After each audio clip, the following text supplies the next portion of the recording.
Mereka saling mengkafirkan satu sama lain.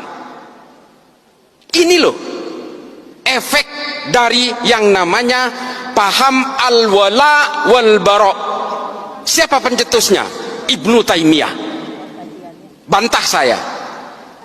Kalau yang mau bantah, baca dulu kitab-kitabnya Ibnu Taimiyah. Mengapa Ibnu Taimiyah menulis ini? Mengapa? Ini yang di zoom, tolong perhatikan.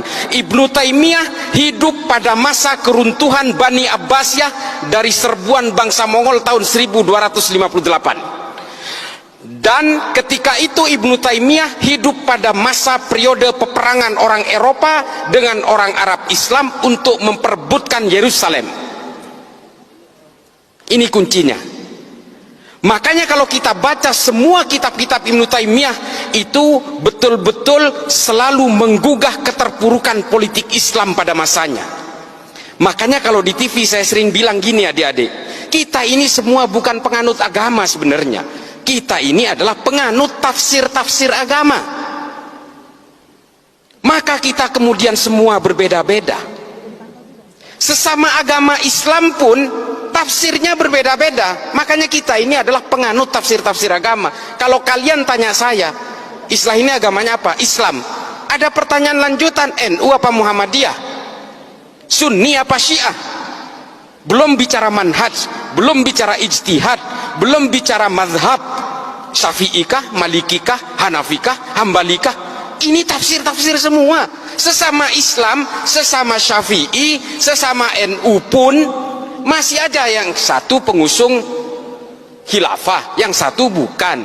Ini tafsir lagi. Ini loh.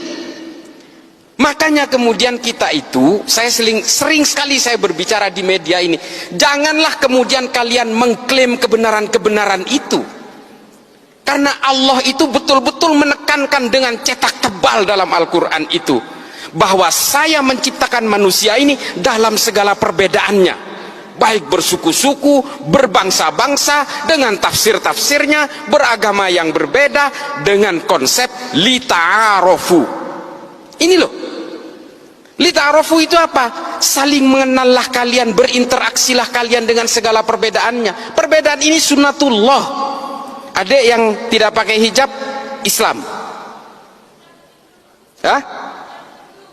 Hindu, saya tahu dia Hindu nggak pakai hijab karena dia itu lahir dari orang tua beragama Hindu. Yang di depannya kan pakai hijab karena lahir dari orang tua beragama Islam.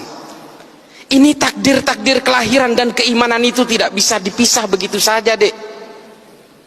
Lalu kalau kalian merasa paling benar, mengklaim paling kebenaran itu ada di pihak saya, kalian akan belajar tentang kebencian dan perbedaan itu dan kalian melawan sunnatullah. Ini loh yang kita ingin gugah hari ini, kenapa saya harus datang ke sini. Dan semua klaim-klaim kebenaran, hegemoni kebenaran itu kemudian datang berlipat-lipat, berlapis-lapis dengan kepentingan-kepentingan politik. Makanya kemudian ajaran-ajaran Ibnu Taimiyah itu diimplementasikan dalam gerakan-gerakan kemerdekaan Saudi dari cengkraman kekaisaran Ottoman pada zamannya.